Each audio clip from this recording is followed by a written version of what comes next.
Oke, jadi siklus sel itu sebenarnya merupakan suatu proses ya. Suatu proses yang memiliki tujuan, yaitu untuk mempersiapkan pembelahan sel. Jadi dalam rangka sel itu membelah, misal untuk pertumbuhan ataupun untuk melakukan regenerasi bagian tubuh yang rusak. Nah, sebelum sel-sel itu membelah itu diperlukan siklus. Ya. Oke, jadi bisa dikatakan bahwa siklus sel itu merupakan suatu proses persiapan sehingga sel bisa siap untuk melakukan pembelahan. Oke. Nah, bagi beberapa organisme, siklus sel itu memiliki fungsi yang spesifik. Tadi kan fungsi umumnya dia adalah serangkaian tahap persiapan menuju pembelahan sel. Oke. Nah, fungsi khususnya itu kita bisa bagi menjadi dua, yaitu untuk sel-sel yang bersifat uniseluler atau sel yang atau makhluk hidup bersel satu, biasanya siklus sel dan pembelahan sel itu digunakan untuk perkembangbiakan. Oke, untuk perkembangbiakan sel. Misal contohnya yang ini, yang digambar yang paling atas, asexual reproduction ini pada amoeba. Pada amoeba yang merupakan makhluk hidup bersel satu. Nah, dia melakukan pembelahan sel itu fungsinya untuk berkembang biak. Nah, kemudian khusus untuk hewan-hewan ataupun makhluk hidup multiseluler, siklus sel dan pembelahan sel itu memiliki 3 fungsi utama. Yaitu pertama untuk proses perkembangan embrio. Jadi mulai dari zigot, ya.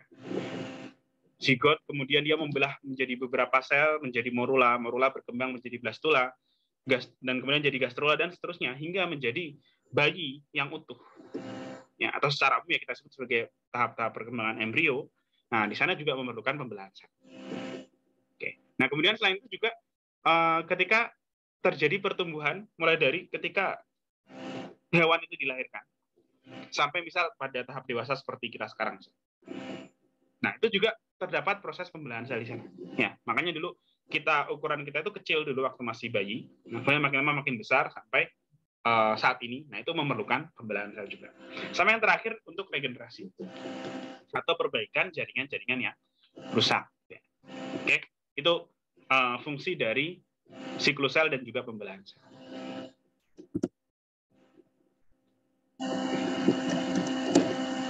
Oke, ini tadi sedikit penjabaran mengenai siklus sel, yaitu dia adalah persiapan ya, suatu proses untuk mempersiapkan pembelahan.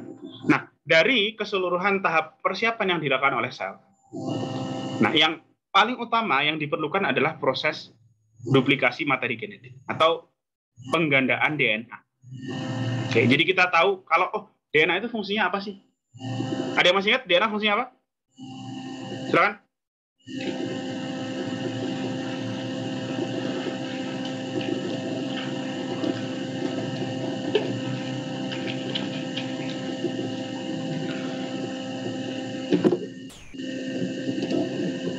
Ada yang ingin jadi volunteer? Apa fungsi DNA? Minimal ada 2.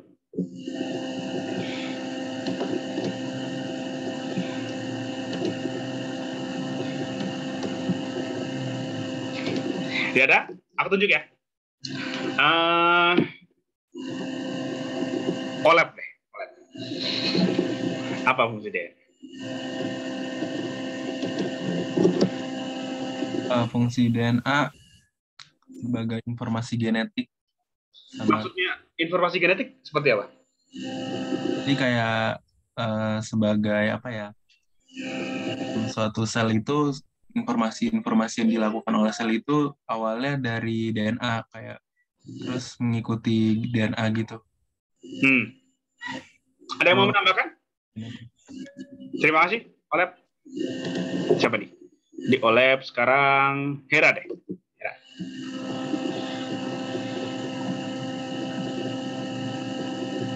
Udah. Ya, apaan ya, Kak? Enggak, ada yang mau ditambah nggak dari jawaban OLEP tadi? Udah sih. Kalau duplikasi genetik itu dia DNA. Oh ya itu deh. Gimana? Udah, itu aja Kak.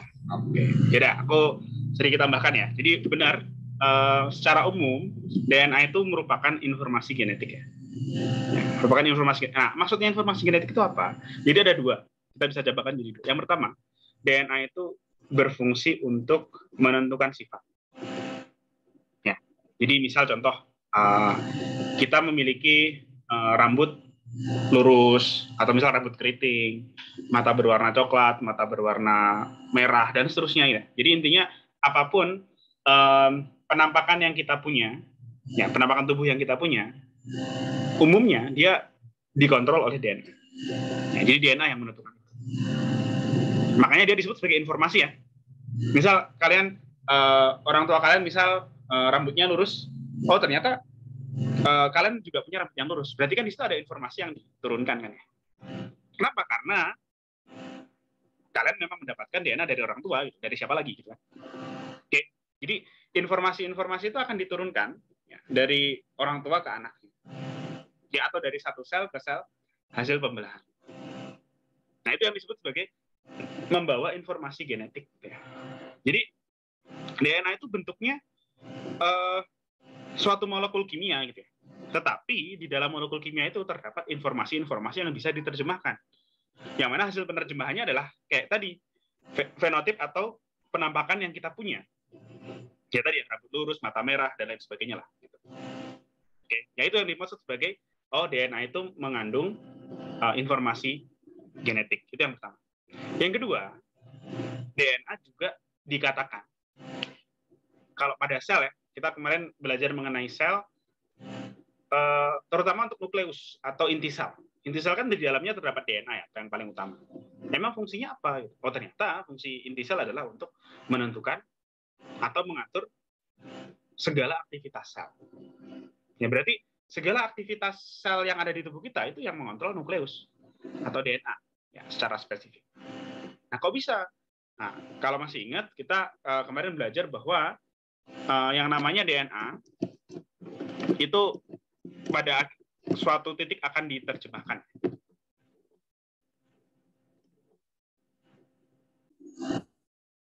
Oke, di slide ini kita bisa melihat di sini bahwa terdapat serangkaian jalur penerjemahan informasi. Jadi DNA yang ada di dalam nukleus, di dalam sel tubuh kita, dia akan diterjemahkan menjadi RNA. Dan pada akhirnya RNA akan diterjemahkan menjadi protein. Ini serangkaian proses ini itu disebut sebagai dogma sentral, ya, yaitu proses rangkaian penerjemahan kode genetik, atau juga seringkali disebut sebagai proses sintesis protein. Nah, jadi tadi balik lagi ke pertanyaan, kenapa kok DNA dibilang mengontrol semua aktivitas?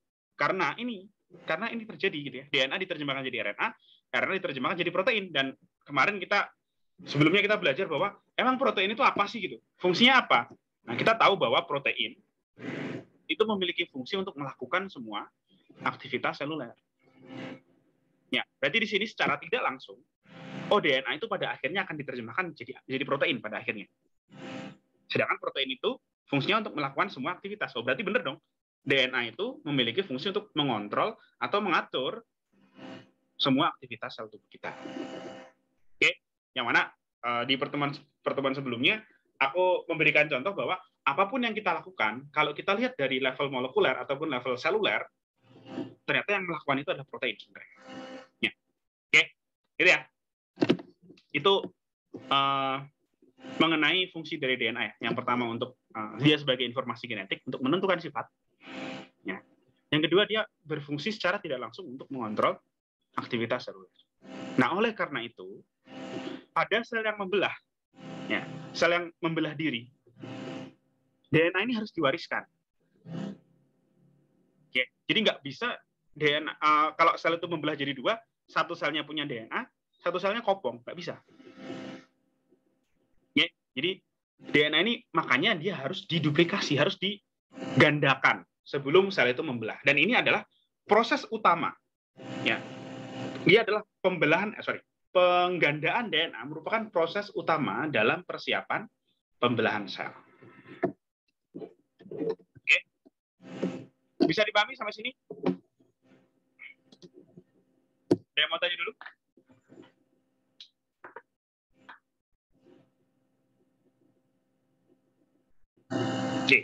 Sambil aku lanjutkan ya. Nah, itu ya. Jadi dari semua tahap siklus sel, nanti kita akan lihat tahapnya apa saja.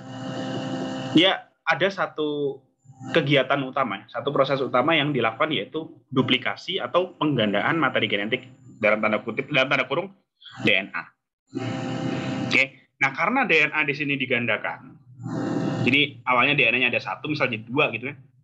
Nah, yang namanya penggandaan itu dia selalu sifatnya itu sama, kayak kita fotokopi gitu ya. Misal kita fotokopi tulisan biologi, hasil fotokopinya kan pasti juga tulisannya biologi juga, ya. Nah, itu penggandaan atau duplikasi materi genetik juga sama seperti itu.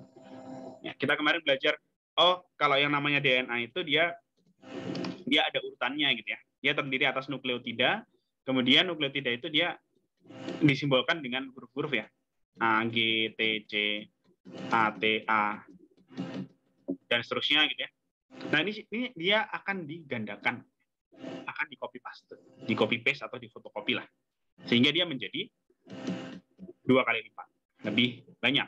Sehingga nanti ketika sel membelah, masing-masing sel yang terpisah akan mendapatkan satu kopiannya. Gitu. Sel yang pertama mendapatkan satu kopi, sel yang kedua juga mendapatkan satu kopi dari DNA. Nah, makanya secara umum, ketika terjadi pembelahan sel, terutama pembelahan sel yang disebut sebagai mitosis, salah satu ciri utamanya adalah dia akan menghasilkan 2 sel anakan yang memiliki sifat sama persis. Ya, jadi 2 sel anakan yang dihasilkan sama persis. Kenapa? Ya karena DNA yang mereka punya juga sama persis. Ya, jadi makanya di sini dituliskan akan ada 2 sel identik yang akan dihasilkan. Oke, itu ya. Jadi itu secara garis besar. Siklus sel itu adalah tahap persiapan untuk pembelahan sel. Tahap persiapan utamanya adalah duplikasi DNA, sehingga nanti sel yang membelah akan menerima masing-masing kopian DNA yang sama persis, satu sama lain. Oke, gitu ya. Ini penggambarannya ya, duplikasi kromosom atau duplikasi DNA sebelum mitosis. Jadi awalnya, DNA itu dia misalkan di sini hanya ada satu awalnya. Oke. Kemudian diperlukan proses duplikasi atau replikasi. Ya. Sehingga dia akan menjadi 2, ya. DNA-nya akan menjadi 2 kali lipat. Nah, kalau penampakan kromosomnya itu akan kelihatan dia memiliki 4 lengan. Jadi yang awalnya kromosomnya hanya punya 2 lengan, tengahnya namanya sentromer, ya. Tengahnya namanya sentromer. Nah, nanti ketika dia sudah melakukan duplikasi DNA, kromosom itu akan menjadi 2 kali lipatnya. Oke. Nah, kromosom yang sudah menjadi 2 kali lipat ini, masing-masing kopiannya, ya, masing-masing kopiannya disebut sebagai sister kromatik. Oke. Itu ya. Ingat itu bahwa ketika kromosom atau DNA itu direplikasi sehingga menjadi 2 yang identik, maka masing-masing itu disebut sebagai sister kromatik. Jadi kita bisa bilang juga bahwa sister kromatik itu adalah pasangan DNA atau pasangan kromosom yang memiliki DNA sama persis.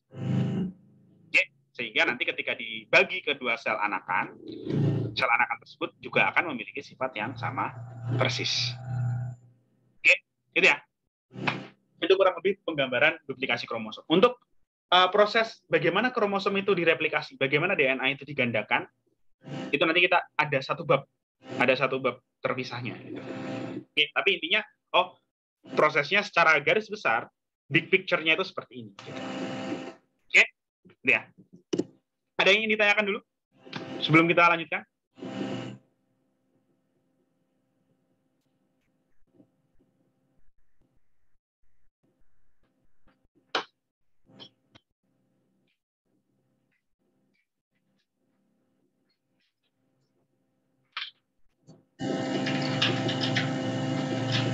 Ada?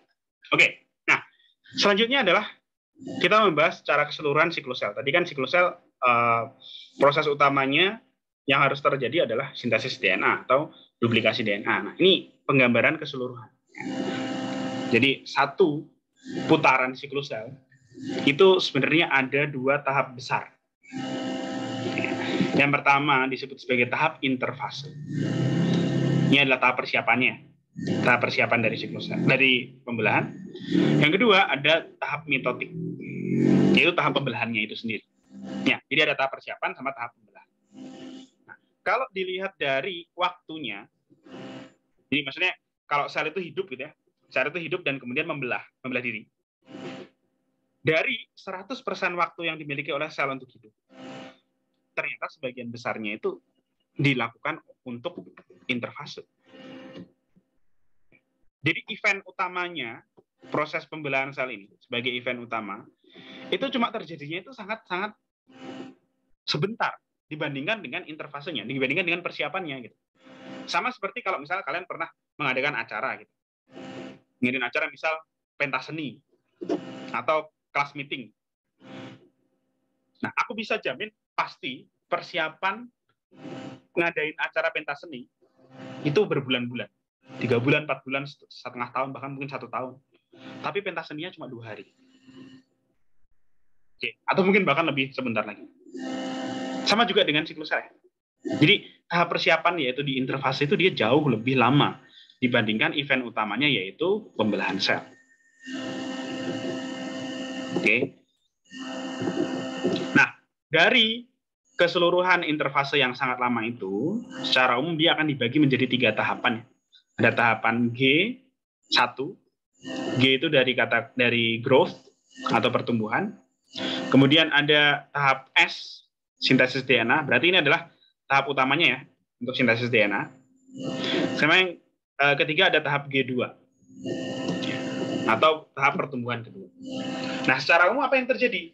Ya, ketika terjadi G1 pada saat G1, nah dia utamanya adalah berfungsi untuk mempersiapkan kebutuhan-kebutuhan yang diperlukan untuk sintesis DNA. Contoh, apa aja? Misal energi. Sehingga di tahap G1, di sini sel itu akan melakukan metabolisme. Jadi proses metabolisme yang paling utama, proses metabolisme yang paling utama di dalam sel, itu terjadi di fase G, di fase growth. Nah, di sini terjadi metabolisme dan memungkinkan sel untuk memanen energi. Yang kedua, sel juga akan sesuai dengan namanya, sel juga akan melakukan pertumbuhan. Nah, pertumbuhan ini yang dimaksud apa? Ya, seperti yang pertumbuhan yang kita tahu ya. Jadi misal volumenya nambah. Pertambahan volume sel, kemudian pertambahan jumlah organel. Jadi organel-organel sel itu juga akan disintesis juga gitu ya. Mitokondria jadi banyak, kalau itu adalah sel tumbuhan, kloroplas juga jadi banyak gitu ya. Dan seterusnya. Oke, gitu ya. Kemudian yang terakhir juga terjadi secara aktif proses sintesis protein. Oke. Kalau sintesis protein ini pasti karena untuk membuat energi, untuk melakukan metabolisme akan banyak sekali protein yang diperlukan. Akan banyak sekali enzim-enzim, yang mana enzim itu adalah protein. Akan banyak sekali enzim-enzim yang akan diperlukan. Dan juga nanti ketika proses sintesis DNA di tahap S dari siklus sel, itu juga akan banyak sekali protein yang diperlukan. Ya, makanya di G1 di sini juga ada itu ya. Ada proses sintesis protein yang cukup intensif. Oke. Nah, kemudian lanjut ke fase S, ya tadi sudah diketahui kalau fase S itu adalah fase sintesis DNA ya. Jadi DNA itu akan dibikin, diduplikasi sehingga terdapat 2 kopi. Kemudian tahap interfase terakhir yaitu G2. Di sini adalah tahap penyempurnaan. Pada dasarnya dia merupakan tahapan yang mirip dengan G1. Oke. Cuma dia berfungsi untuk memastikan aja. Memastikan segala hal itu sudah lengkap. Oh, apakah sintesis DNA-nya itu sudah terjadinya sudah normal dan 100%. Kemudian dia juga memastikan di G2. Dia juga memastikan apakah energi untuk pembelahan sel itu juga sudah cukup. Dan lain sebagainya. Jadi intinya di G2 ini dia terdapat proses yang mirip dengan G1. Plus dia juga melakukan proses pengecekan. Apakah semuanya sudah oke, sehingga nanti mitosis atau pembelahan sel itu bisa terjadi. Oke, gitu. Ada pertanyaan sampai sini?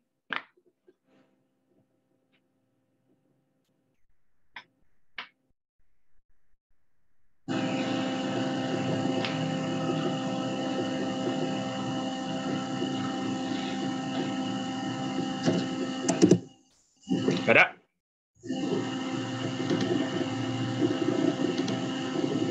Oke. Nah, selanjutnya ini adalah tahap-tahap mitosis. Tahap mitosis ada beberapa. Mungkin ada yang sudah pernah belajar. Oke. Kalau untuk tahapan yang sebelum mitosis terjadi itu kan tadi interfase namanya. Nah, ketika interfase, misal contohnya ini interfase pada tahap G2. Oke. Nah, kita bisa lihat di sini terdapat inti sel, yang mana di dalam inti sel di sini DNA-nya itu masih belum di packing. DNA-nya itu masih apa ya? Aku biasanya menggunakan istilah relax, terurai, terburai gitu. Kalau misalnya kalian bayangkan rambut yang panjang gitu, ya rambut panjangnya itu dia nggak diikat, jadi ya terurai bebas aja. Oke, kalau penampakan aslinya mirip seperti benang kusut. Ya kan kalian punya benang, terus kalian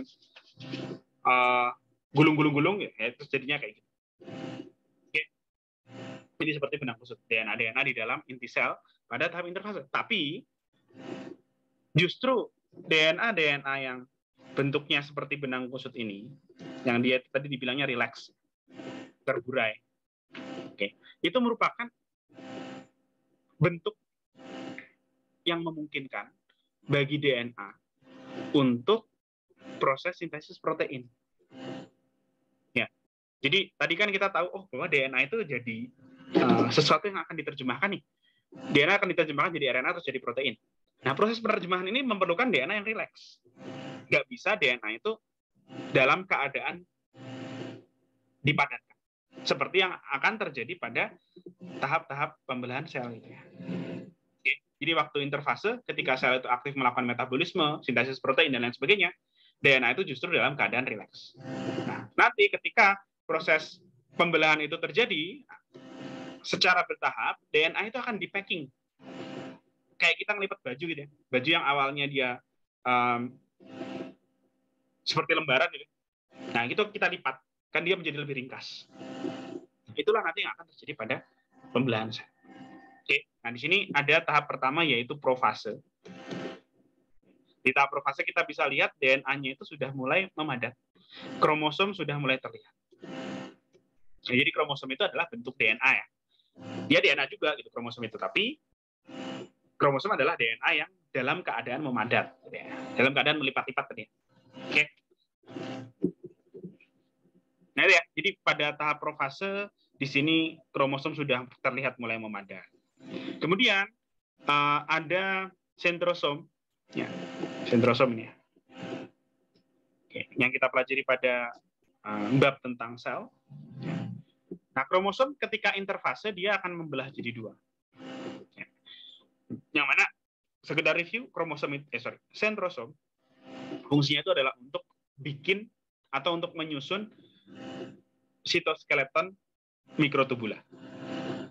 Oke. Nah, di sini dia akan terjadi pembelahan. Sentrosom akan membelah jadi dua ketika interfase. Nah, begitu masuk profase, sentrosom akan mulai bergerak. Dia akan bergerak berlawanan arah ke dua tempat yang saling istilahnya opposite. Kalau di sel dia dibilangnya sebagai kutub. Kayak kalau misal di bumi kan kutub selatan sama kutub utara kan dia pas berseberangan kan. Nah, sama juga bagi sentrosom dia akan mulai bergerak ke dua arah yang berlawanan. Jadi itu adalah peristiwa-peristiwa yang utama yang terjadi pada profase ya. Pertama tadi DNA mulai memadat, sudah mulai kelihatan tercipta kromosom. Kemudian yang kedua, sentrosom yang awalnya sudah membelah jadi dua, dia mulai bermigrasi ke dua arah yang berlawanan. Nah, setelah profase akan masuk ke tahap prometafase. Nah, di tahap ini DNA sudah lebih padat lagi. Ya, sini sudah terlihat lebih padat lagi DNA-nya. Oke. Kemudian sentrosom sudah sampai di kedua tempat yang berlawanan ya, di kedua kutub. Nah, kemudian membran inti itu mulai terfragmentasi atau mulai terdegradasi. Ya, membran inti terfragmentasi menjadi fragmen yang kecil-kecil sehingga kromosom yang tadinya ada di dalam inti sel dia jadi terekspos ke sitoplasma karena membran intinya hilang. Nah, tapi itu memang sengaja demikian. Kenapa? Karena membran inti yang hilang itu akan memungkinkan mikrotubul yang warna kuning, mikrotubul yang dibikin oleh sentrosom akan memungkinkan untuk menempel pada kromosom. Ya, jadi kromosom ditempeli oleh mikrotubul. Oke, tapi tidak semua ya. Maksudnya tidak semua mikrotubul nempel pada kromosom. Ya, jadi ada mikrotubul yang dia memang nempel pada kromosom seperti ini. Ada juga mikrotubul yang dia bebas-bebas aja. Jadi dia punya nama masing-masing ya. Ada yang disebut sebagai kinetokor mikrotubul. Jadi dia adalah mikrotubul yang nempel pada kromosom. Kalau non kinetokor itu yang dia nggak nempel pada kromosom. Ya dia bebas-bebas aja tadi. Ya, itu tahap prometafase. Oke. Nah, kemudian setelah membran inti hilang, kemudian kromosom mulai ditempeli oleh mikrotubul, sampailah kita ke tahap metafase. Di sini kromosom telah memadat paling maksimal. Oke. Kemudian mikrotubul itu sudah menempel pada kromosom. Semua kromosom sudah ditempeli mikrotubul semua. Oke. Di sini ada 6 ya kromosomnya totalnya. 1, 2, 3, 4, 5, 6. Semuanya sudah ditempeli mikrotubul dari kedua arah ya. Harus kedua arah. Kemudian di tahap metafase juga semua kromosom dia berada dalam satu garis lurus. Ya, biasanya kalau satu garis lurus itu disebut sebagai pelat metafase atau metafase plate. Seringkali juga disebut sebagai ekuator. Ekuator seperti khatulistiwa ya. Ekuator. Jadi bisa dibilang di sini kromosom dia berjajar lurus pada ekuator. Oke. Nah, setelah itu barulah pada tahap selanjutnya yaitu anafase. Oke. Pada tahap anafase, kromosom yang tadi sudah ditempeli oleh mikrotubul itu akan ditarik ke dua arah yang berlawanan. Jadi setiap sister kromatid,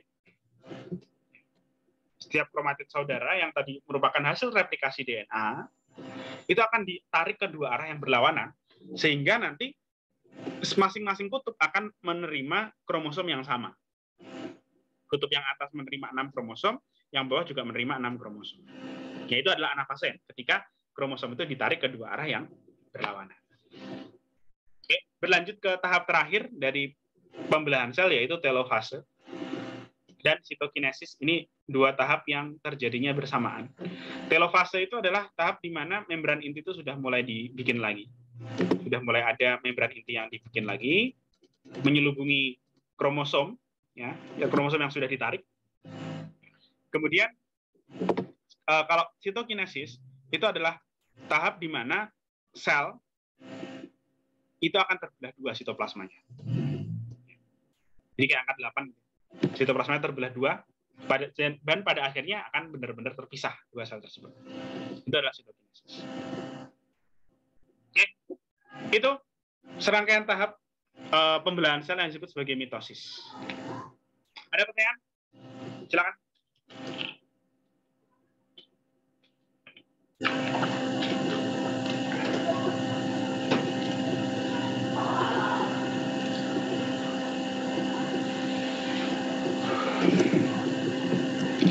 Kalau kita bandingkan, mungkin ini salah satu bab yang tidak terlalu berat.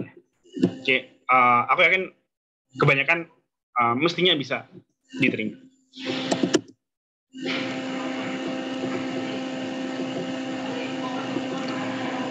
Oke, nah ini beberapa detail-detail yang ada ketika proses mitosis itu terjadi, ya, yaitu pertama mengenai mikrotubul ya, mikrotubul yang dibikin oleh sentrosom. Sentrosom dia bikin mikrotubul. Nah, tadi mikrotubul ada yang dia memang nempel pada kromosom, ini ya seperti ini. Oke. Ada juga mikrotubul yang dia nggak nempel pada kromosom. Nah, mikrotubul di sini nempelnya itu di bagian mana? Dia nempelnya di bagian sentromer ya. Jadi ada bagian tengah dari kromosom, tempat menempelnya mikrotubul disebut sebagai sentromer. Oh ya, mikrotubul pada pembelahan sel itu juga sering disebut sebagai benang-benang spindle. Benang spindle, mikrotubul, pada pembelahan sel itu sama aja. Ya. Nah, tadi kita tahu kalau mikrotubul yang menempel pada kromosom disebut sebagai kinetokor mikrotubul, sorry. Nah, ini kinetokor mikrotubul. Sedangkan yang tidak menempel pada kromosom disebut sebagai non-kinetokor. Nah, fungsinya apa sih keduanya? Kalau untuk yang mikrotubul kinetokor dia jelas, karena dia fungsinya untuk menarik ya, menarik kromosom ke dua arah yang berlawanan. Itu untuk yang kinetokor. Yang kinetokor fungsinya untuk apa? Nah, kalau yang kinetokor ternyata dia ketika anafase itu terjadi, ya, ketika anafase terjadi, mikrotubul yang non kinetokor dia akan memanjang. Ya, jadi mikrotubul yang membawa kromosom itu memendek, sehingga kromosom akan makin dekat ke kutub. Dan sebaliknya, justru mikrotubul yang non kinetokor dia akan memanjang, menyebabkan sel itu makin lama juga makin panjang. Kita bisa lihat di sini ada sedikit perbedaan ketika metafase dan anafase. Metafase selnya kan bulat sempurna. Pas anafase selnya udah agak memanjang. Ya. Oke, jadi bisa dibilang bahwa non kinetokor mikrotubul itu berfungsi untuk mendorong sel supaya dia memanjang, sehingga ketika terjadi sitokinesis itu benar-benar jelas gitu. Oh, sel itu udah kebagi dua dengan cukup mudah gitu. Cukup mudah kebagi dua karena dia udah memanjang sel. Oke, gitu ya. Jadi itu fungsi dari non kinetokor mikrotubul, yaitu untuk mendorong agar sel itu memanjang sehingga mudah dilakukan proses sitokinesis. Oke, gitu ya. Kemudian ini sedikit gambaran mengenai bagaimana mikrotubul itu bergerak. Bagaimana mikrotubul bisa menggerakkan kromosom. Ya, pada intinya adalah ternyata ya memang mikrotubul itu dia semakin lama semakin pendek, terutama untuk kinetokor mikrotubul. Ya. Kinetokor mikrotubul dia memendek seiring dengan kromosom yang dia itu bergerak. Jadi kalian bayangkan kromosom itu seperti kereta api ini. Seperti kereta api yang jalan di atas rel, di atas mikrotubul. Ini gambar yang pojok kanan bawah. Oke. Dia berjalan di atas mikrotubul. Nah, ketika misal seperti ini mikrotubul, kemudian ini kromosomnya. Ini kromosom, dia bergerak ke sana. Ketika kromosom bergerak, mikrotubul yang ada di belakangnya dia akan terdegradasi, akan rusak. Ketika dia bergerak lebih ke kiri lagi, misal dia sudah sampai sini, nih, mikrotubul yang ada di belakangnya juga terdegradasi lagi.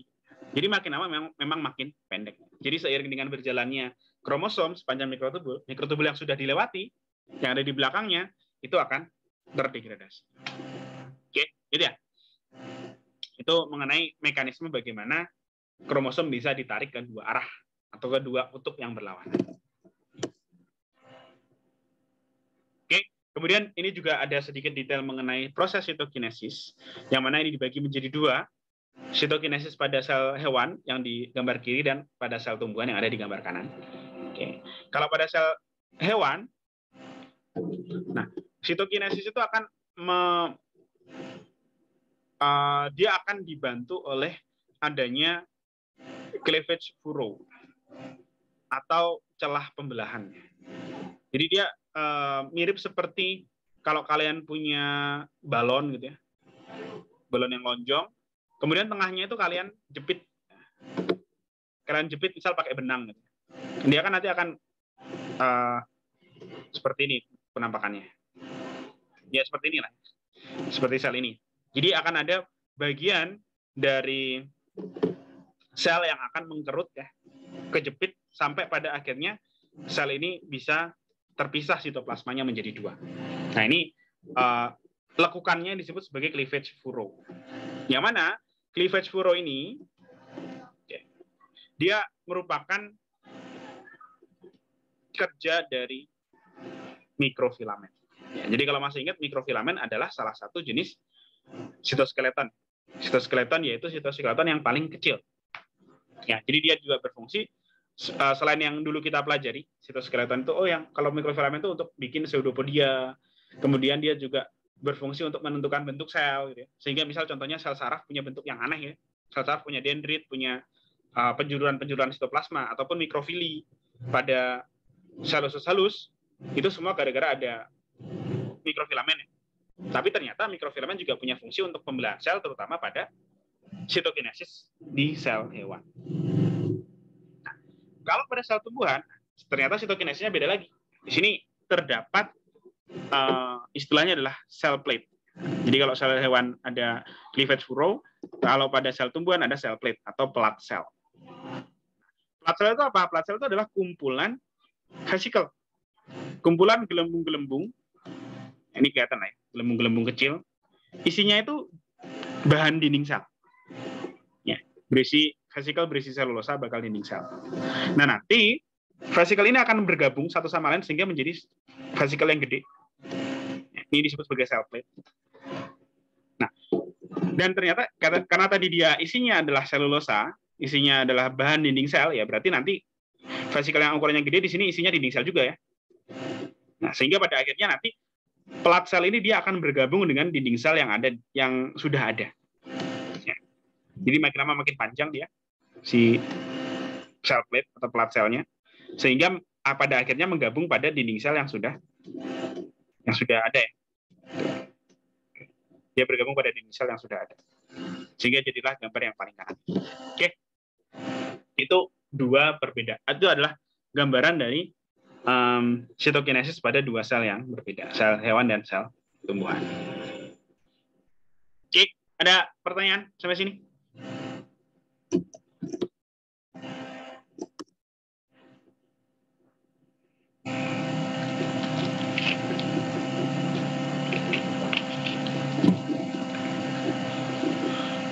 Oke, untuk mitosis pada sel tumbuhan dari slide ini sebenarnya tidak ada perbedaannya secara umum. Proses mitosis pada sel hewan yang tadi kita sudah pelajari di awal dengan proses mitosis pada sel tumbuhan itu nggak ada bedanya. Jadi sama-sama ada profase, prometafase, metafase, anafase, dan seterusnya. Cuma yang membedakan hanya sitokinesisnya saja. Oke. Jadi kalau sitokinesisnya, kalau pada sel hewan tadi pakai cleavage furrow, kalau pada sel tumbuhan pakai cell plate. Cuma beda itu aja. Kalau yang lain-lain sama. Dan ini penampakan yang real ya, penampakan yang sebenarnya. Jadi jangan dikira proses pembelahan sel itu sangat mudah diamati seperti gambar animasi seperti ini. Pada kenyataannya tidak semudah itu. Gitu. Tapi ya kurang lebih proses yang terjadi agar mudah dipahami sesuai dengan yang tadi kita lihat pada gambar animasi proses mitosis tadi. Oke, itu.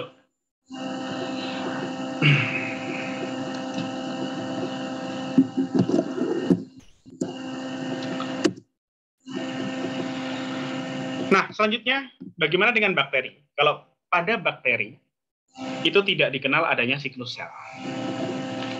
Ya, jadi tidak ada pembagian G1, S, G2, M. Kalau di bakteri nggak ada. Oke, maka dari itu bakteri memiliki istilah lain ya untuk proses pembelahannya disebut sebagai pembelahan biner atau binary fission. Binary fission. Atau pembelahan biner. Oke. Nah, nanti mungkin kalian juga akan mendengar istilah fission dan fusion, fusi dan fisi. Ya. Kalau fusi itu artinya penggabungan ya. Kalau fisi itu pemisahan, atau ya, pemisahan lah ya. Oke. Nah, ini gambaran pembelahan biner pada bakteri ya. Jadi intinya selama satu siklus sel pada bakteri, biasanya proses replikasi DNA itu terjadi terus-menerus. Jadi nggak ada istirahatnya replikasi DNA pada bakteri itu. Ya, jadi replikasi, begitu selesai sel akan membelah. Replikasi lagi, begitu selesai sel akan membelah. Dan fase pertumbuhan sel, jadi sel itu membesar, Dari sel awal, selnya akan membesar. Nah, membesar lagi. Ya. Oke. Sampai pada akhirnya dia selnya akan membelah dua. Itu terjadi secara bersamaan dengan sintesis DNA. Ya, jadi tidak ada pembagian tahapannya gitu. Jadi selnya membesar, berarti kan sama aja kayak fase G ya. G1 maupun G2 pada siklus sel biasa. Tapi di saat yang sama DNA-nya bakteri juga diduplikasi. Oke, makanya kalau di bakteri itu tidak ada pembagian ya, tidak ada pembagian tahap-tahapan pada siklus sel. Gitu. Oke, itu bedanya antara bakteri dengan sel eukariot tadi, sel hewan maupun sel tumbuhan. Oke, ada pertanyaan? Pak, maaf boleh diulang nggak yang binary fission itu? Oh ya, oke. Binary fission itu dia adalah proses pembelahan pada sel bakteri ya, yang mana kalau pada sel bakteri siklus sel itu dia tidak bisa dibagi-bagi menjadi tahap-tahapan yang diskrit, menjadi tahapan-tahapan yang bisa berbeda kayak yang terjadi pada sel eukariot. Jadi kalau pada sel bakteri, ketika bakteri ini dia membesar ya, jadi dari misal nomor 1 ya, bakterinya masih kecil, kemudian selnya tumbuh menjadi lebih besar, kemudian tumbuh lagi menjadi lebih besar lagi, hingga pada akhirnya sel itu membelah. Nah, di saat yang sama, ketika bakteri itu membesar ya, di saat yang sama juga terjadi proses duplikasi DNA. Ya, jadi bisa dibilang kalau pada bakteri fase S, fase duplikasi DNA ya, dan fase growth G1 maupun G2 itu terjadinya bersamaan. Jadi tidak ada pembagian khusus. Ya. Jadi pertumbuhan sel sekaligus duplikasi DNA itu terjadi secara bersamaan. Oke. Bisa dipahami atau perlu penjelasan lebih lanjut? Silakan. Bisa dipahami, Kak. Oke. Lanjut ya. Atau mungkin ada yang lain yang bertanya, silakan.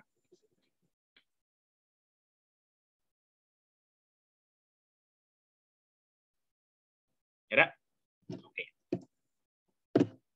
Nah, selanjutnya mengenai checkpoint atau proses kontrol dalam siklus sel. Checkpoint ini mirip seperti kalau kita misal sekolah offline ya. Sekolah offline itu biasanya kalau mau upacara bendera itu akan dicek ya. Apakah misal kita bawa dasi atau misal bawa pakai ikat pinggang gitu ya. Pakai topi dan seterusnya. Oke. Itu akan dicek gitu. Kalau dulu aku kayak gitu pas masih SMP, kemudian masuk gerbang sekolah gitu akan dicek. Oh, ini anak ini udah lengkap belum atributnya gitu. Karena mau upacara gitu. Nah, ada pengecekan seperti itu. Nah, di dalam siklus sel juga ada pengecekan. Kenapa? Karena tadi ya, di dalam siklus sel itu kan event utamanya adalah sel membagi DNA jadi 2. Jadi kita bayangkan kalau DNA yang dibagi ini dia ada kerusakan di sana. Ada kesalahan dalam proses replikasi DNA. Jadi mestinya ketika sel itu di dalam DNA-nya menyebabkan mata berwarna coklat. Nah, gara-gara ada kesalahan dalam replikasi, ternyata mata orang itu menjadi kuning. Atau menjadi warna yang lain. Karena ada kesalahan pada DNA-nya. Itu masih nggak masalah ya. Kalau misalnya cuma beda warna mata, malah mungkin akan menjadi tambah menarik gitu ya. Wah, ada orang matanya kuning gitu. Atau ada orang warna matanya merah gitu. Oke, itu di satu titik bisa aja itu tambah menarik gitu ya. Atau tidak harmful. Harmless berarti. Tapi kebanyakan kerusakan DNA itu biasanya bersifat merugikan. Ya, contoh, misal albino. Oke. Albino kalau dari segi sosial ya itu nggak masalah gitu ya. Mungkin mereka memang orang-orang albino itu memiliki kebutuhan khusus. Tapi kalau dari segi biologi, misal ada orang albino, kemudian ada orang misal kena buta warna, oke, itu kalau dari segi biologi itu sesuatu yang merugikan. Contoh misal kalau orang albino, dia tidak bisa bebas pergi keluar rumah pas siang hari, karena dia akan sangat sensitif terhadap sinar UV. Misal seperti itu.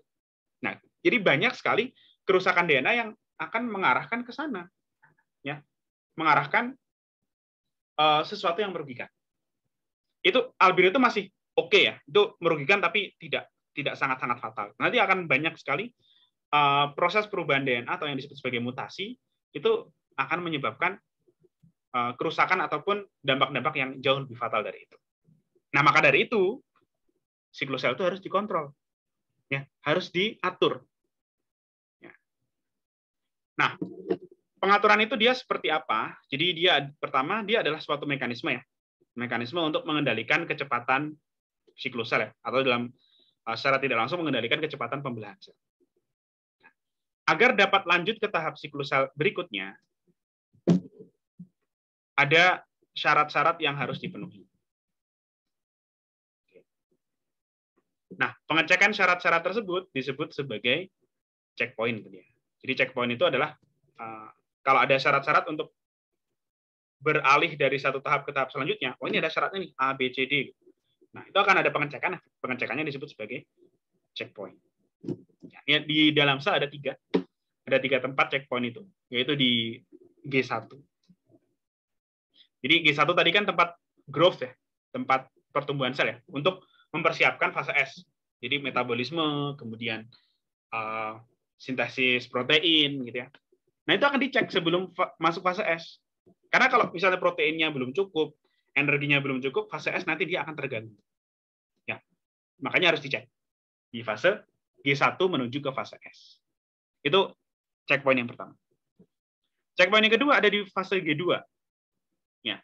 Di fase G2 tadi kan aku sempat bilang di G2 itu terjadi pengecekan secara overall ya. Ini fase S-nya udah benar belum sih? Replikasi DNA-nya apakah sudah normal, sudah 100%? Kemudian apakah energi dan protein itu sudah cukup untuk mitosis ya, untuk pembelahan? Ya, di sini ada pengecekan di checkpoint G2. Sama yang terakhir, pengecekan terakhir ada di fase M, fase mitotik terutama di metafase. Di metafase. Kalau kita review, metafase tadi adalah tahapan di mana kromosom itu ada di tengah ya, ada di ekuator. Ada di ekuator. Nah, di sini dia akan ngecek, ini bener nggak sih kromosom itu udah nempel ke mikrotubul semua atau belum gitu. Ya. Apakah setiap kromosom itu udah ditempeli oleh 2 mikrotubul dari 2 arah yang berlawanan atau belum? Sini akan dicek. Karena kalau sampai ada yang kelewat, kita bisa bayangkan kromosom yang mestinya kebagi 2 kayak gini, ya, yang mestinya kebagi 2, dia akan malah bergeraknya ke salah satu arah saja. Gitu. Bergeraknya ke salah satu arah saja, misal ke atas doang gitu. Sehingga sel yang di bawah itu tidak akan dapat bagian kromosom itu.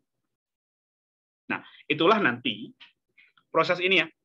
Kok kromosom itu mestinya dia dibagi ke 2 arah, tapi ternyata malah dia cuma ditarik ke satu arah doang. Itu disebut sebagai peristiwa gagal. Gagal apa?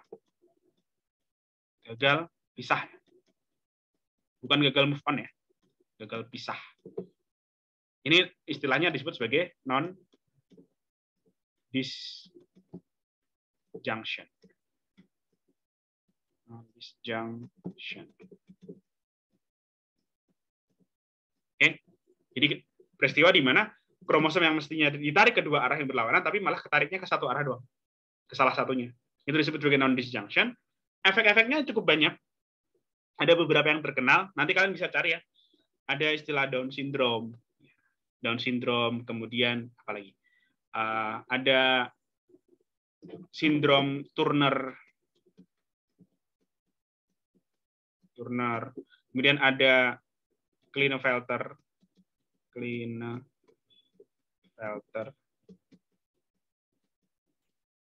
Dan lain sebagainya. Ya, ada beberapa atau mungkin ya bisa dibilang banyak ya. Ada banyak kelainan-kelainan yang dia disebabkan karena proses ini, peristiwa non-disjunction ini. Dan ini proses non-disjunction ini dia akan dicek, benar-benar dicek di metafase ya, di checkpoint yang ada di metafase. Checkpoint ketiga. Gitu. Nah, kalau secara molekuler, checkpoint itu dia bentuknya protein ya. Oke. Jadi akan ada dua jenis protein. Ada yang pertama disebut sebagai siklin. Siklin itu dari cycle. Cycle itu artinya kan siklus. Yang kedua, itu ada protein CDK. Kalau CDK, dia merupakan protein yang terus-terusan ada. Jadi selama siklusel, CDK itu nggak akan pernah absen gitu. Selalu ada di sana. Selalu ada di dalam sel.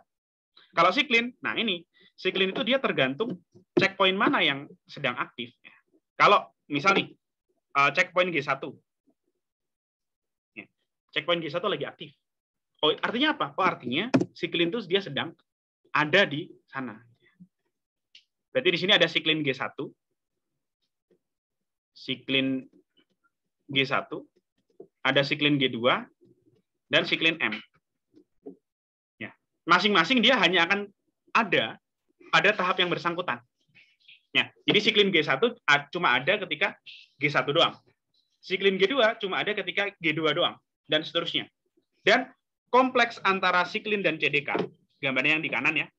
CDK itu yang warna orange, siklin itu yang warnanya ungu. Oke. Ketika siklin dan CDK ini dia barengan ada, disinilah nanti yang fungsinya tadi ya, untuk security tadi, untuk proses checkpoint. Ngecekin ya. Ini DNA-nya udah direplikasi semua belum gitu ya. Dan seterusnya. Tergantung dari tergantung dari tahap apa ya dia. Nah, intinya adalah setiap fase, setiap G1, G2, dan M, siklin yang berperan itu beda-beda. Jadi tadi ada namanya siklin G1, siklin G2, siklin M. Yang pertama. Jadi siklinnya beda-beda namanya. Kalau CDK sama semua. Nah, kemudian setiap jenis siklin hanya akan aktif pada tahap yang bersangkutan. Oke, dan semuanya mau itu G1, G2, M itu fungsinya untuk ngecek ya. Kalau G1 misal dia ngecek ini energinya udah cukup belum gitu. Atau kemudian protein yang disintesis sudah cukup banyak belum gitu. Gitu. Kalau siklin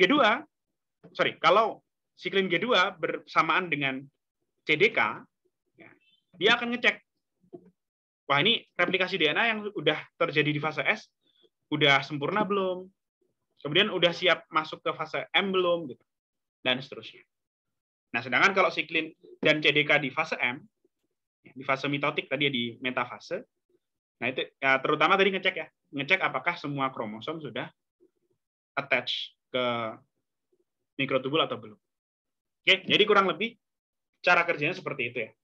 Oke, jadi aku simpulkan, ada dua jenis protein yang berperan dalam checkpoint. Yang pertama siklin. Nah, siklin itu hanya ada pada tahap yang bersangkutan. Ketika udah lewat, misalnya siklin G1 udah kerja, udah oke, kemudian dia masuk fase S, maka siklin G1 akan didegradasi. Nyisain tinggal CDK. Itu juga berlaku pada G2 dan M ya.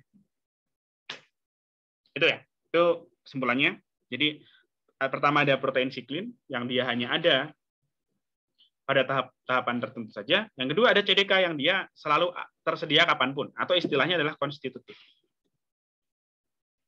Ini istilah umum ya, konstitutif itu. Dia adalah istilah yang artinya menunjukkan adanya protein atau adanya ekspresi gen yang terus-menerus ada. Itu ya, itu mengenai checkpoint. Nah, salah satu contoh checkpoint yang pertama kali ditemukan itu disebutnya MPF.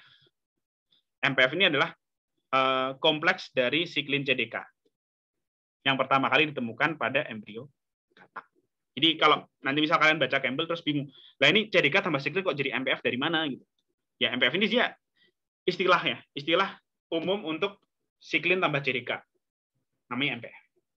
Tapi MPF ini khusus untuk embrio katak. Kalau nanti misal ada kasus yang lain, ya akan beda lagi mungkin namanya gitu ya.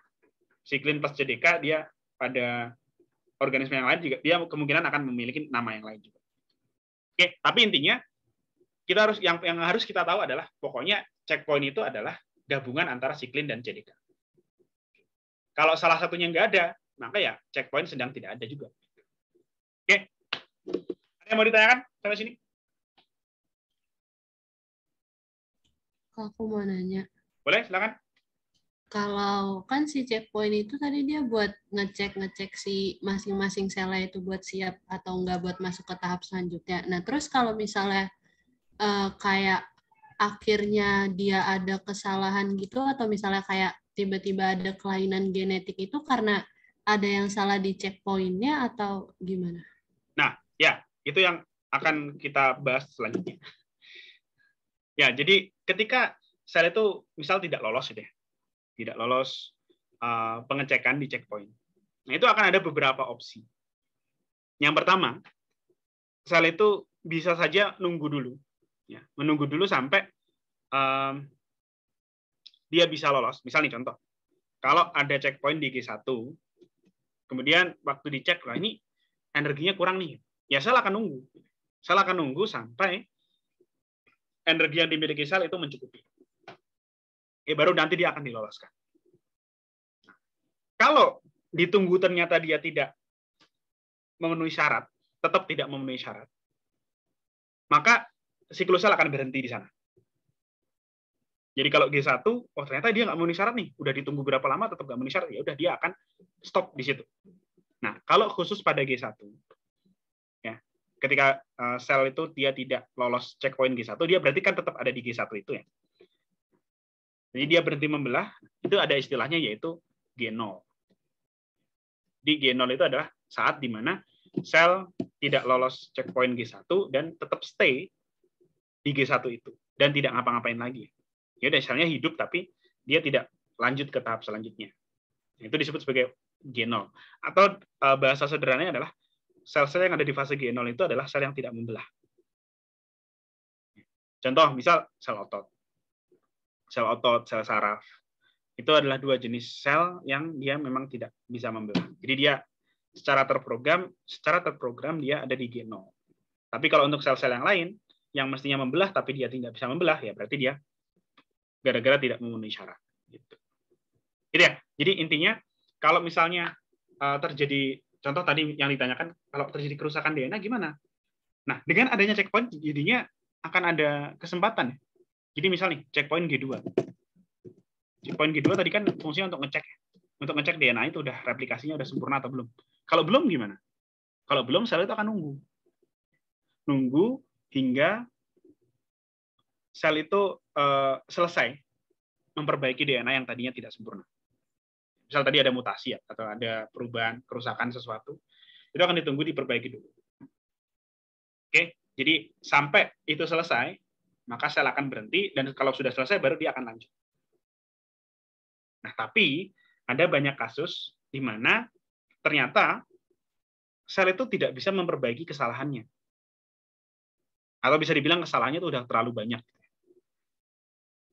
Jadi sel dalam siklus sel ternyata misal replikasi DNA-nya itu benar-benar nggak kacau, benar-benar kacau lah. Benar kacau, misal gara-gara ada zat-zat toksik, misal logam berat, zat-zat karsinogenik, gitu-gitu ya. Ada beberapa zat yang tersebut menyebabkan replikasi DNA itu rusaknya itu nggak ketulungan lah, sudah nggak bisa ditolong lagi. Nah, kalau ada yang seperti itu, maka sel mestinya akan melakukan bunuh diri. Yang kita pelajari di pertemuan sebelumnya di komunikasi sel ya, yaitu apoptosis. Jadi kalau kerusakan pada sel itu terjadinya terlalu parah sehingga tidak bisa diperbaiki lagi, termasuk ketika pada checkpoint nggak bisa diperbaiki, maka sel tersebut akan apoptosis. Jadi di sini ada beberapa opsi ya. Kalau kerusakannya itu tidak parah, masih bisa diperbaiki, ya dia akan ditunggu. Oke. Kalau nggak bisa diperbaiki, ternyata dia ada di G1, maka sel akan masuk ke fase G0. Tapi kalau di tahap lain, umumnya dia sel akan apoptosis. Oke, itu. Jadi ada beberapa opsi ya, antara ditunggu, masuk fase G0, atau apoptosis. Oke, bisa dipahami? Bisa, Kak. Ya, oke. Sip, terima kasih pertanyaannya. Itu penting sekali ya. Kalau misalnya tidak memenuhi syarat, apa yang terjadi gitu. Itu akan ada beberapa opsi tadi. Ya, ini gambarannya dan juga secara singkat uraiannya ada di kiri. Oke. Nah, kemudian selanjutnya contoh adanya sel kanker. Sel kanker itu salah satu pemicunya, salah satu pemicunya adalah sel-sel ini kehilangan mekanisme kontrol siklus sel. Jadi kalau yang namanya tadi ya, kontrol siklus sel itu kan kalau ada sesuatu yang salah, berhenti dulu kan. Oke. Tapi ini enggak. Kalau sel kanker itu mau salah mau benar dia diterjang aja gitu. Dia terus-menerus membelah. Oke, karena secara umum memang sel-sel kanker itu merupakan sel-sel yang abnormal. Dia itu sudah banyak kehilangan fungsi yang umum ya, fungsi yang normalnya udah hilang semua. Oke. Pertama, sel kanker itu kehilangan mekanisme untuk merespon terhadap sinyal dari luar, terutama sinyal apoptosis. Yang kedua, sel kanker juga kehilangan mekanisme untuk mengontrol siklus sel. Jadi dia membelahnya terus-menerus. Oke, itu ada dua karakteristik utama dari sel kanker, yaitu kehilangan kemampuan merespon rangsangan dari luar. Yang kedua, kehilangan mekanisme untuk mengontrol siklus sel. Makanya sel kanker itu sangat sulit untuk dikontrol ketika dia sudah terjadi. Oke, ya. Jadi mestinya kalau ada satu sel yang tidak normal ya, misal contoh nih, ada sel yang terinfeksi virus. Sebenarnya tubuh kita itu memiliki mekanisme yang luar biasa keren. Sel yang terinfeksi virus yang tidak normal tadi, dia akan dikasih sinyal, kamu apoptosis gitu. Dikasih sinyal kimia, diterima oleh sel tersebut yang terinfeksi virus, sehingga dia apoptosis. Nah, sel kanker itu sebenarnya juga kayak gitu. Dia adalah sel yang tidak normal ya, sel kanker itu. Mestinya dia merespon terhadap sinyal apoptosis tadi. Kamu sel kanker, kamu nggak normal nih. Ini aku kasih sinyal buat kamu apoptosis. Sebagian sel kanker sebenarnya merespon.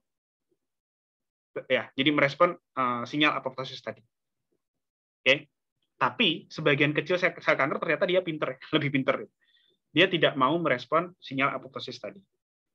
Sehingga ya terjadilah kanker yang selama ini kita tahu gitu ya. Misal ada orang-orang yang kita dengar misal di berita atau dimanapun gitu ya, yang ternyata dia terkena kanker rahim misal, atau kanker usus besar dan lain sebagainya. Kenapa? Sebenarnya ada mekanisme untuk menanggulangi sel kanker, tapi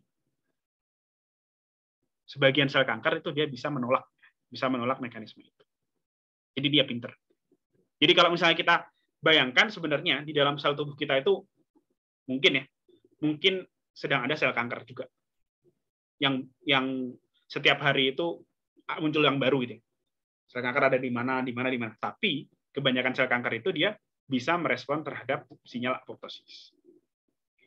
Jadi bagi orang-orang yang misal memiliki kelainan kanker gitu ya, itu kemungkinan besar adalah ya bisa dibilang orang tersebut kurang beruntung aja gitu. Karena kebetulan dia memiliki sel kanker yang tidak merespon terhadap sinyal apoptosis tadi. Oke, gitu ya. Nah, kemudian karakteristik lain dari sel kanker, dia nggak bisa bukan sifat lain sih. Ini sifat pengembangan dari dia nggak bisa merespon terhadap sinyal dari luar. Jadi kalau sel pada umumnya, secara umum, ketika ruangan itu sudah habis, dia akan berhenti membelah sel. Itu disebut sebagai inhibisi kontak. Ini kontak inhibition. Jadi ya, kalau ada sel di dalam tubuh kita yang udah mepet dengan sel-sel yang ada di sekitarnya, dia akan berhenti membelah. Kalau sel normal. Tapi sel kanker nggak bisa merespon itu. Jadi kalau ada sel kanker bersinggungan dengan sel-sel yang ada di sekitarnya, dia nggak peduli gitu. Dia akan terus-menerus membelah. Oke, itu ya. Itu karakteristik yang juga dimiliki oleh sel kanker. Oke? Itu. Nah, jadi kalau aku simpulkan, sel kanker itu apa sih gitu? Sel kanker itu sebenarnya kumpulan dari berbagai macam abnormalitas. Jadi nggak cuma satu ya. Jadi kalau misalnya ada salah satu fungsi dari sel tubuh kita yang rusak, itu nggak akan dia langsung jadi kanker, nggak akan. Karena mekanisme kontrol dari sel tubuh kita banyak banget. Jadi kanker itu akumulasi dari banyak error. Jadi banyak error yang terjadi di sel tubuh kita. Yang tadi ya, dia mestinya bisa merespon terhadap sinyal dari luar, jadi nggak bisa. Kemudian mestinya bisa mengontrol psikosel, jadi nggak bisa. Dan lain sebagainya. Tapi yang utama dua itu. Oke? Jadi ya, itu sel kanker. Nah, kemudian di sini penggambaran kenapa sih kok kanker itu dikatakan, memang bukan dikatakan, kanker itu umumnya itu berbahaya ya. Karena kanker yang sudah ganas, dia bisa menghasilkan metastasis. Metastasis itu adalah kumpulan sel kanker yang bisa menyebar. Dia bisa menyebar ke organ tubuh lain. Oke. Nah, selain menyebar, secara umum sel kanker itu, ya ini metastasis. Sel kanker itu dia apa ya, istilahnya, istilah sehari-harinya itu maruk, greedy itu apa? Serakah ya, serakah. Sel kanker itu serakah. Jadi dia akan memonopoli, dia akan mengambil nutrisi-nutrisi yang mestinya dikasih ke organ-organ di sekitarnya, tapi dia ambil buat dia sendiri. Oke, makanya sel kanker dia bisa membelah dengan cepat karena itu juga gitu ya. Jadi dia punya kemampuan untuk mengarahkan pembuluh darah ke dia gitu. Pembuluh darah kamu sini gitu. Jadi yang mestinya pembuluh darah itu, misal contohnya, mestinya pembuluh darah itu ke usus. Tapi gara-gara ada kanker di sana, malah pembuluh darahnya ke kankernya, nggak ke usus. Oke. Nah, biasanya orang-orang yang terdiagnosis terkena kanker itu mereka bisa meninggal itu sebabnya itu sederhana. Karena tadi ya, organ-organ tubuh yang mestinya mendapatkan nutrisi malah diambil oleh kanker. Jadi organ-organnya akan banyak yang rusak. Gitu. Oke, ada pertanyaan sampai sini? Silakan.